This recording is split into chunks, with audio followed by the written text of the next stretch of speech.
pekerjaan itu adalah baik sebenarnya, yang diinginkan ya. Tapi baiknya ini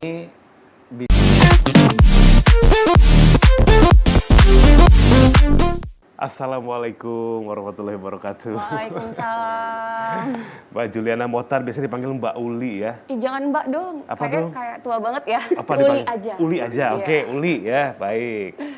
Uli, ini juga pemirsa informasinya adalah, jadi Uli ini merupakan mantan istri dari salah satu personil Seventeen Band ya, Iya. yaitu Mas Herman, gitarisnya Seventeen, yang meninggal dunia pada saat musibah tsunami di Banten ya, di Anyer Banten ya, di tahun 2018 akhir.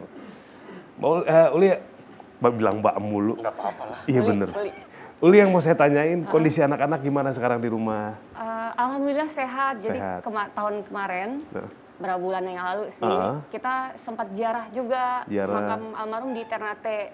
Kita sempat ke sana. oh di Ternate dimakamkannya? Ternate. Oh. Setelah 2 tahun kejadian, baru Desember kemarin genap 2 tahun kita ziarah. Ziarah. Dan alhamdulillah anak-anak tuh kayak kangennya terasa terobatin walaupun hanya lihat makamnya aja. Udah 2 tahun masih nanyain ayahnya tuh masih nggak sesering awal-awal berarti ya? Iya. Udah lebih bisa menerima begitu. Iya benar. Kalau Uli sendiri sekarang gimana? Masih single, parent atau seperti apa? Masih sendiri. Masih sendiri Iya, ya? Masya Allah. Ada target untuk Tunggu dari Allah aja deh gitu. Tunggu dari Allah ya? Karena kan kayak udah pernah ngerasain menikah, punya anak, jadi lebih santai sekarang. lebih santai. Iya. Yang penting jalan aja, mudah-mudahan Allah kasih kemudahan ya. Iya benar. Anak-anak jadi anak-anak yang soleh dan soleha. Amin. Nah ini juga terkait keluhan nih. Uli itu, kan kalau di sini Siraman Kolbu itu kita melihat keluhan secara fisik gitu ya. Iya. Ada narasumber kena keluhan fisik, medis maupun non medis. Nanti itu bisa ditinjau dari sisi akhlak lewat analisanya Pak Ustadz Danu. Iya. Nah Uli sendiri ini ada keluhan sakit di punggung kanan dan pernah sakit di perut katanya. Iya. Itu sakit di punggung kanan tuh masih terasa sampai sekarang? Kalau seandainya pulang malam tuh sering banget Ustadz. Kalau misalnya lagi syuting pulang malam pasti tuh punggung tuh sakit. Itu kayak perasaan ini sakit medis atau enggak. Jadi kayak deg-degan sendiri. Nah kalau sakit perut sendiri itu udah lama banget, 6 tahun yang lalu Ustadz.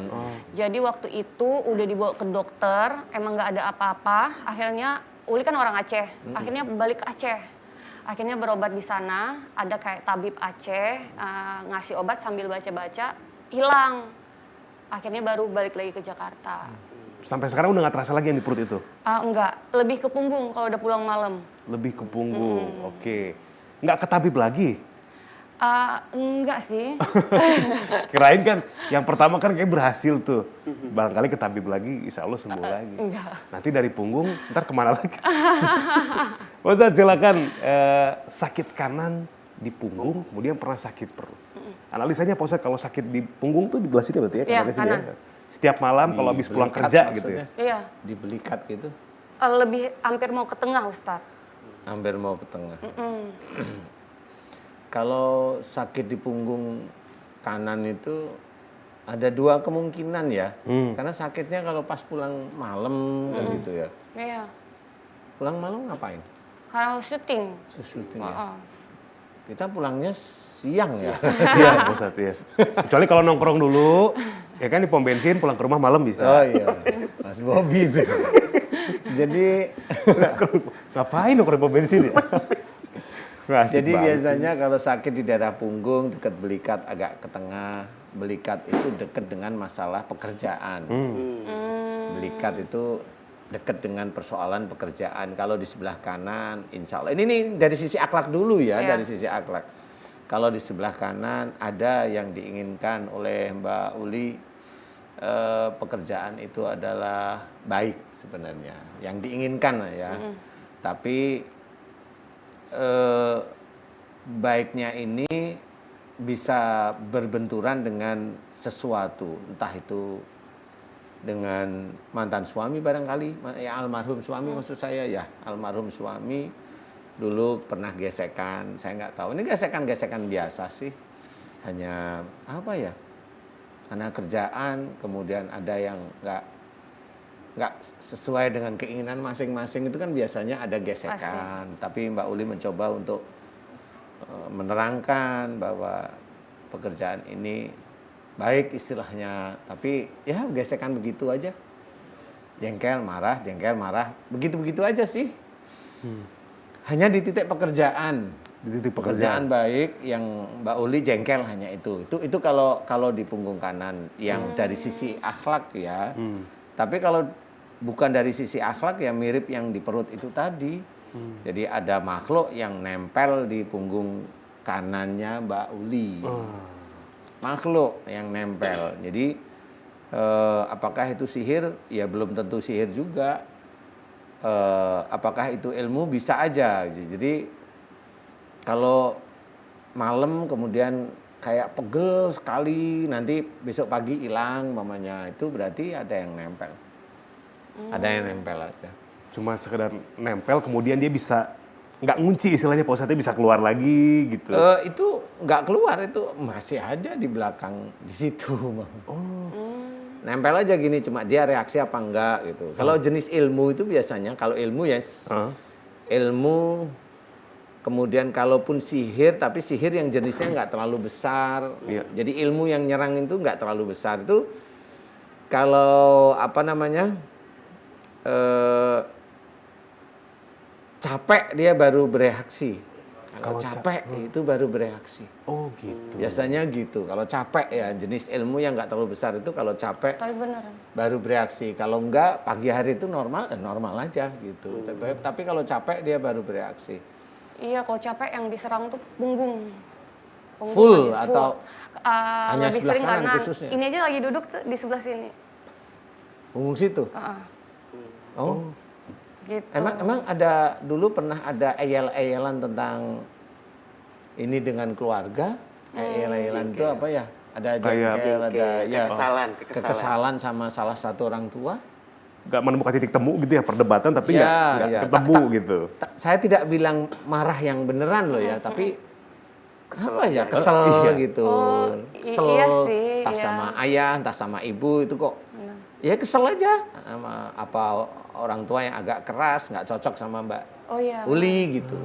Ada itu Mbak Uli ya? Iya, kalau sama papaku tuh orang TNI kan, dia tuh keras banget. Dari awal aku ke Jakarta aja tuh nggak setuju. Pas gitu. waktu ikut Putri Ah, Indonesia bener. aja tuh nggak setuju. Emang Uli asli mana? Aceh. Oh Aceh. Jadi itu sampai sekarang nentang banget gitu. Oh. Ya kan bener ya. Jadi ada gesekan lah istilahnya. Itu Pak Ustadz ngeliatnya dari ini sampai sekarang aja terasa nih, langsung oh ada orang tua nih gitu. Karena yang di punggung, di punggung itu dekat belikat sebenarnya, bukan di bawah. Kalau punggungnya itu dekat belikat naik ke atas itu biasanya ada gesekan dengan orang tua yang berdekatan dengan masalah pekerjaan. Oh. Tapi kalau di bawah di dekat daerah tulang ekor, atas tulang ekor dikit itu persoalan keluarga. Jadi persoalan keluarga yang jadi jengkel. Ini memang persoalan keluarga tapi hanya anak sama ayah aja. Tetapi yang dipersoalkan adalah masalah pekerjaan ya. Bener Mbak Uli tadi cerita mau ke Jakarta aja ribut gitu. Nggak kasih izin. Saya nggak menyalahkan ayahnya sih. Normal namanya orang tua itu pengennya begini. Mbak Uli pengennya ya begini kan nggak ngerti ya. Tapi gesekan inilah yang menjadikan sakit di titik itu belum hilang. Tapi masih sakit. Masih ya, kita coba aja, kita Coba, tes Ustadz, ya. gimana? Ya.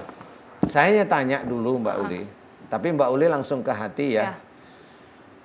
Mbak Uli, karena Allah ya, ini karena Allah. Kalau nanti Mbak Uli selesai acara ini, atau kira-kira pagi hari ini ayahnya nonton nggak ya?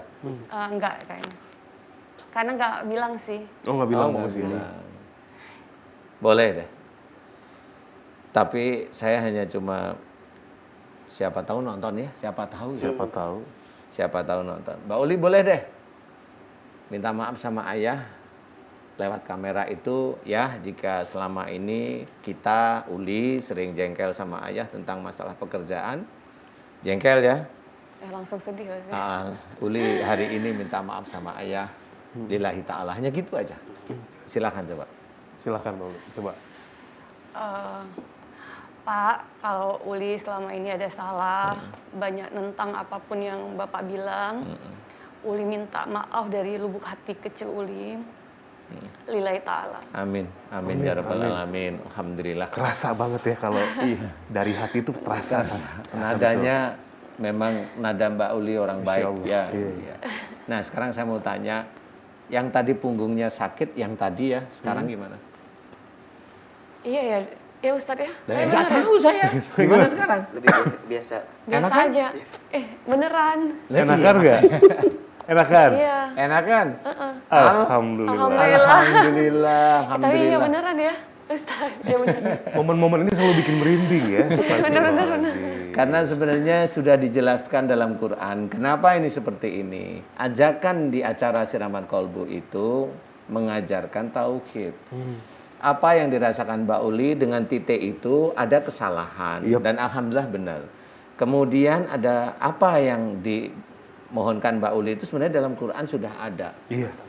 Wasari'u ila maghfiratin min rabbikum. Jadi bersegeralah kamu ke dalam ampunan Allah. Kenapa ayat ini diminta bersegera? Kalau sudah tahu kita itu salah, mohon ampunlah kepada Allah melalui salah satu yang kita salahin apa? Ayah. Minta maaf sama ayah, ngerti, iya gesekan di masa itu. Di titik sakit itu Allah mencabut. Ada beberapa ayat. Kalau Allah mencabut sakitnya, berarti Allah itu sebenarnya lebih dekat daripada urat nadi. Iya, barokah. Di situ ada dua ilmu tauhid yang berjalan. Disitulah sebenarnya ketulusan Mbak Uli yang tadi meminta maaf pada ayah dijawab oleh Allah Taala. Itu sudah benar. Makanya saya nggak perlu mendoakan. Tapi Mbak Uli langsung, loh kok hilang ya? Nah, itulah Allah. Alhamdulillah. Makanya kita tidak boleh marah sama orang tua. Kita harus hormat pada orang tua. Karena memang ajaran kita adalah memang harus menghormat pada orang tua. Alhamdulillah. Mudah-mudahan bisa manfaat untuk Mbak Uli. Amin. Tetesan air matanya itu menandakan bahwa Mbak Uli baik. Ya. Baik, insya Allah. Lah, insya Allah. Dan katakanlah ketika memang ayahnya juga tidak melihat, misalkan gitu ya. Yang paling penting kan tulusnya, permintaan Hati, maaf secara ya, tulus, betul. dan insya Allah bisa menjadi contoh wasilah untuk pemirsa setia Siraman Kolbun ya setelah Iya, menyaksikan acara benar, ini yang punya masalah dengan orang tua, bersegeralah terhadap ampunan Allah, Pak Ustadz ya. Iya, Minta maaf pada orang tua, mohon ampun kepada Allah, mudah-mudahan Allah berikan kesembuhan atas segala penyakit-penyakitnya. Amin. Uli terima kasih ya, Ya, udah mau sama-sama, berbagi. Ustadz. Hah? Jadi sedih juga lihat Uli sedih tuh, aduh. Mudah-mudahan segera ada yang bisa menghapus air matanya. Iya, amin. Kan, iya itu. Ya, kalau, Iya. Bahasa subuh-subuh gitu. kalau ini adalah keluar dari hati nurani Mas Bobi. Berarti menandakan Mas Bobi orang baik ya. Iya, amin. Ya, kita hentikan Atas sejenak. persetujuan istrinya. Nah, ini tuh semakin panas. Uli terima kasih. Di sini dulu aja nanti ada narasumber. Mudah-mudahan bisa diambil pelajarannya. Ikut mengaminkan juga boleh. Pemirsa, selain satu ini kita keadaan narasumber yang pertama nih seorang wanita. Keluhannya adalah diduga ada kiriman santet. Ketika diruqyah menangis, menjerit dan bilang, ampun saya nggak mau keluar.